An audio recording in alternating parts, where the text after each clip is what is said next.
สบายดีสวัสดี FC ว่าทุกคนเด้อเปิดภาพมายามเที่ยงเนาะตอนนี้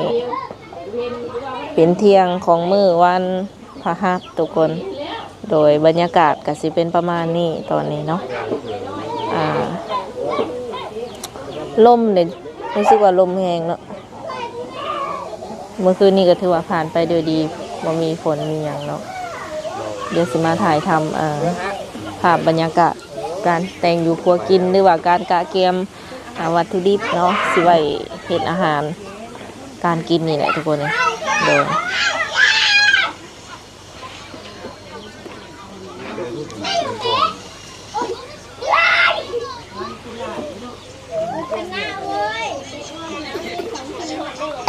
โอ้ได้เป็นไอเลยอิ่มแล้วมาทางนี้เที่ยวหมากบ่คุณยายแต่งเนี่ยเห็ดผ้าเขาใจผ้าเขาจับผ้าเขายังเด็กโอ้ตามที่โคกับเพดี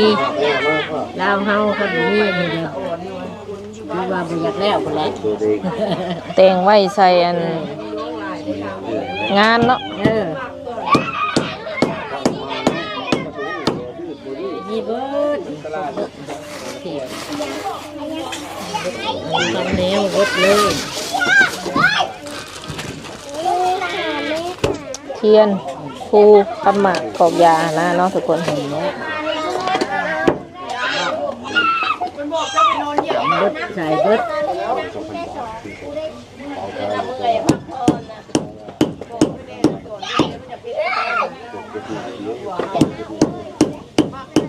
บ่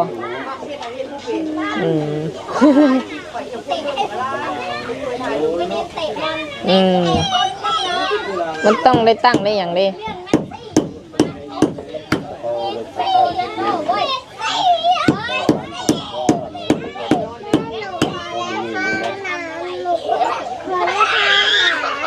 โอ้บ่ได้เอามา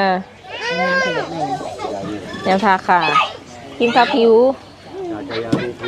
ครีมทาผิวเอาเบิ่งโซนนี่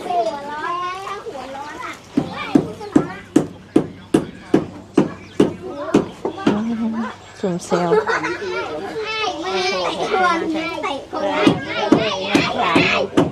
แกะหัวกระเทียมตัว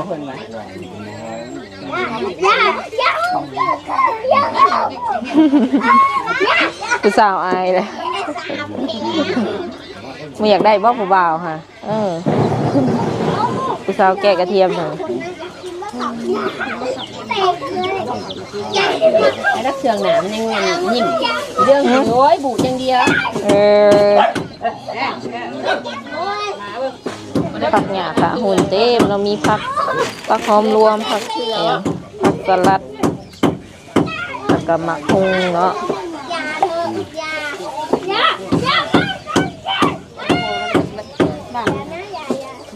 ล่างใส่ถุงไว้ได้นะแกะหัวบัว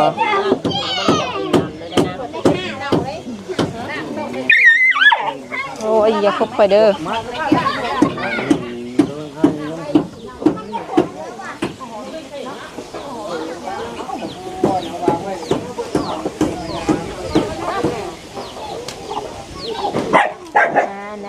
อย่าคบกัน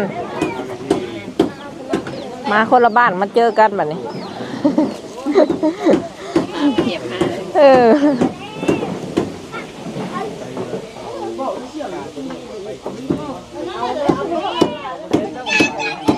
นั่นว่าสิมาน่ะไม่ร้องเขาเชิญว่าน่ะบายจิแล้วมันมาก่อนฮอดกูผู้ไปเว้า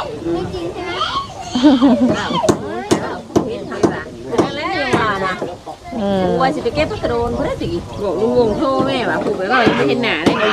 เอาว่าสิไปเก็บพักกระโดนก่อนได้นี่นะจะทัวไปเก็บมีอะไรบ้างพาลูกมาตัดฉีกมาไปจิบมาซื้อได้สั้นไว้ไปเก็บพักกระโดนได้หามาตอนบ่ายเพื่อนคุณนะไปสิมาตอนบ่ายพวกไปหาไปเก็บพักกระโดนกระเดาก่อนว่า แกะหัวบัว มาแล้วแม่วางว่าโอ้ยมันเก็บไปส่งป้าพักกินปลาทิพย์เอายันว่ามันมีพักบ้านนอกเอา แกะไว้เบิดนี่บ่ตัดไว้เบิดนี่บ่สอบไว้เบิดเลย เก็บไปเลยทันไปเลยแบบ ยำบ่พอเนาะ ช่วยเอา เออมีเมนูตำมะฮุงอีก ภายในเราสิเป็นเชฟเลยตำมะฮุงนี่ แค่ใจสมัครเนาะ เออ อยากรสชาติแต่ทำเอาเองบ่ อยากตำเอง เออ อยากแซ่บตำเอง เออ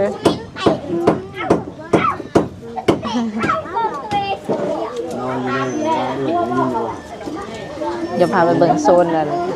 เห็ดขับปุ้นเห็ดน้ำขับปุ้นไป เขากลับไปขึ้นในข้าเขาเขาไม่ได้ขึ้นเขาบอกไม่คืนเนี่ย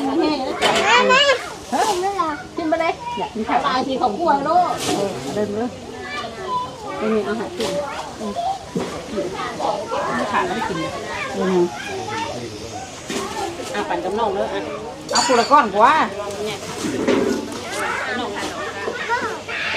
เอาถุงไว้ด้วยมาทำกุ้งซอยนะ หัวหอมใหญ่ จะมาทำอะไร หัวหอมใหญ่ไว้ใส่น้ำขับปุ้น น้ำทงยางอ่ะเพ่งผมมีบอกเพ่งยางอะไรบ้างที่อยู่ลงมาในที่ใช้ทักจับชื่ออีกต้องสั่งเขาเนาะสั่งทุกอย่างดิ ป้าจ้ะที่เขากันใหญ่แท้ใหญ่หวานเนาะ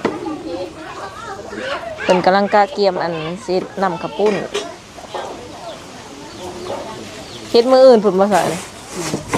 ต้มไว้เผื่อ โอ้ อยู่กับบุญ มามืออื่นเป็นตอนบ่ายพุ่นติ แม่อื่นเราไม่ได้กินตอนเช้าน้ำเนาะตอนบ่าย แม่บ่าย3ผูก3 โมง เห็นมันเห็ดแต่เด็กตอนหนึ่งเข่าไหมเห็ดแต่เด็กแล้วทำมั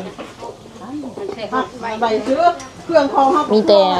ญาติพี่น้องเนาะที่ว่าแบบเพิ่นมาซอยก่อนในขาบเฝ้านี่อะไรก็หลังจากตอนนี้ไปกับเพิ่นก็สิเริ่มทยอยมาเนาะมาซอยกันฮะไปอยู่โซฟาปะโอเคโอเคเจ้าสาวอยู่ไสเนาะเจ้าสาวเจ้าสาวอยู่ไสทะเลนี่คือเจ้าสาว ว้าย แม่เจ้าสาว แม่เจ้าสาวอันนี้โอ้โอเคอันนั่งค่ะนั่งค่ะจ้าโอเคเปิดพัดลมให้เด้อ น้องก่อนลงกับพี่อย่างผู้ชายคนมาตั้ง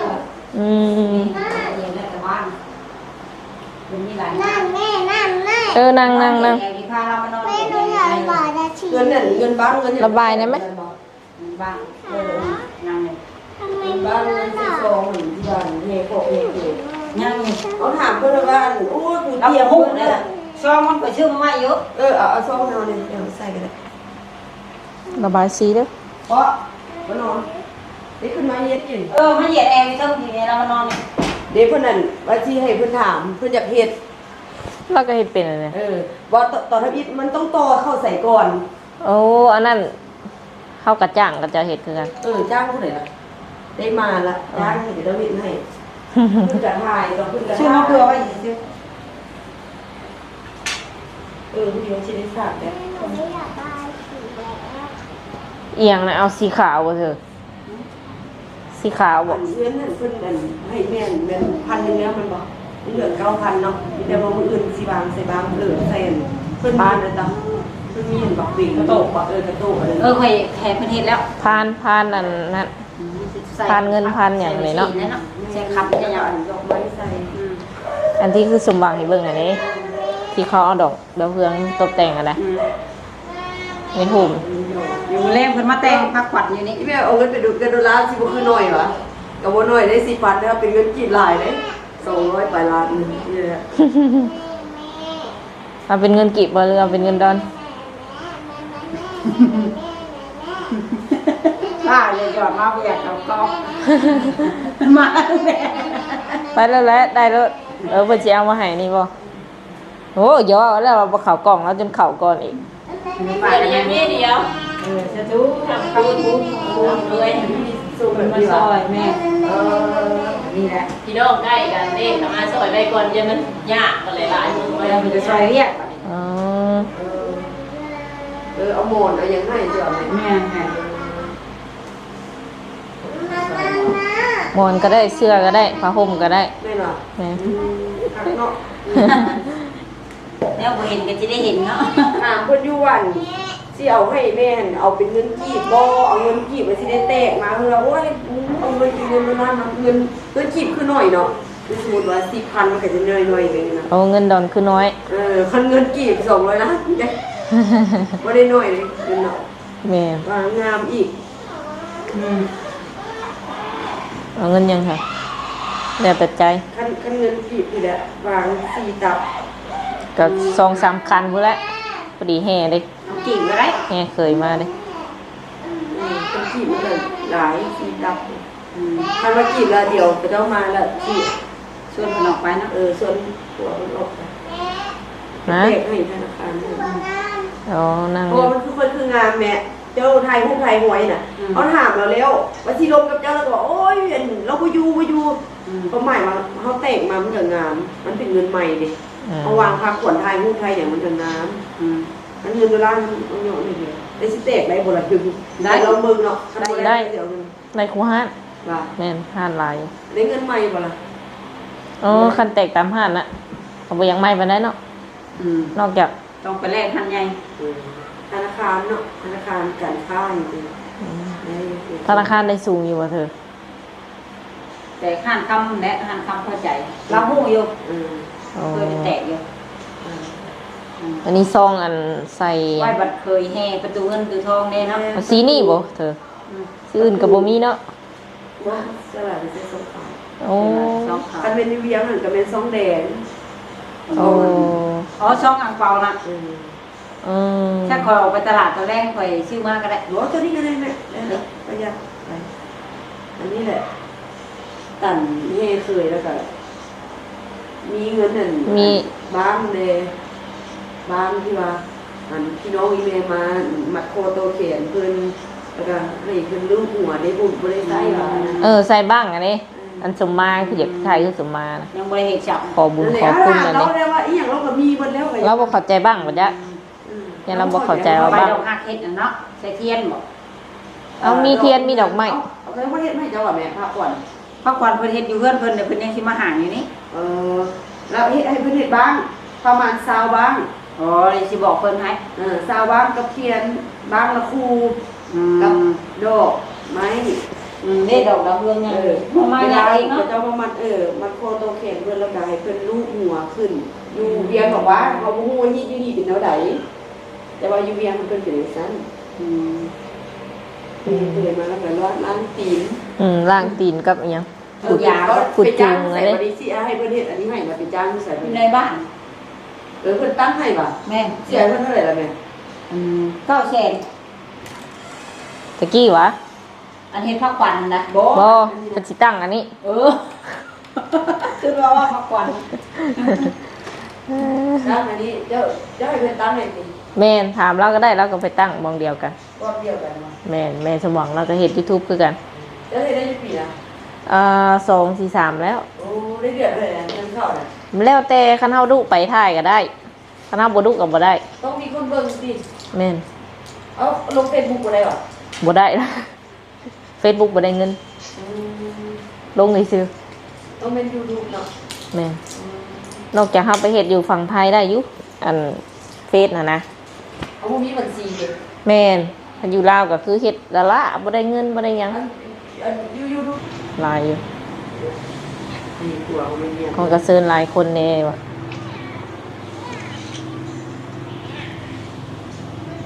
ต้องให้ได้มื้อจะคิว เริ่มต้นก็ให้ลงทุกมื้ออะนะบ่ให้ขาด ในห้องจะบ่าวจะสาวลงอยู่แล้ว ทักการ เพิ่นซื้อเสื้อกับที่นอนใหม่เนี่ยขิงตะเกีย อันเพิ่นเป็นอัน สิว่าไดน้องของว่าที่เจ้าบ่าวเนาะที่ว่าโอ้ลมกันเมื่อกี้นี่เพิ่นมาแต่เวียงจันทน์2คนชาย1หญิง1ตกมากลางวินคือว่าเย็นสวอยแต่เนาะทุกคน ประมาณนี้แหละคนก็ยังบ่ทันลืมมาว่าสันยิบสิว่าในฟ้าขวัญเพิ่นก็สิเริ่มมาประมาณช่วงแรงๆไปเลยเนาะ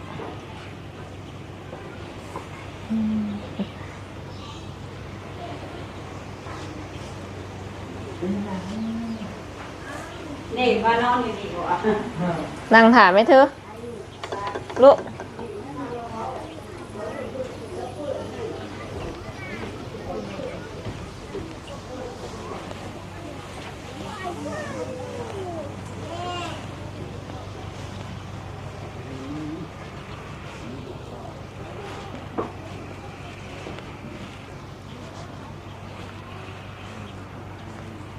ยัง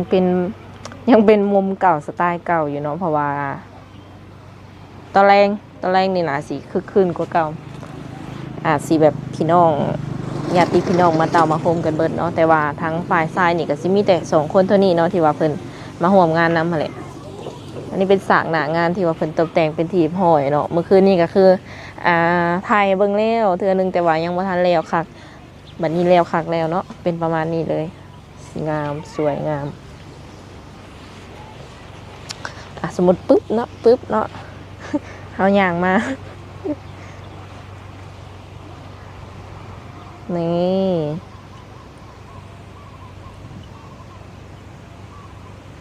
ครั้งหนึ่งในชีวิตป่ะสันเนาะทุกคน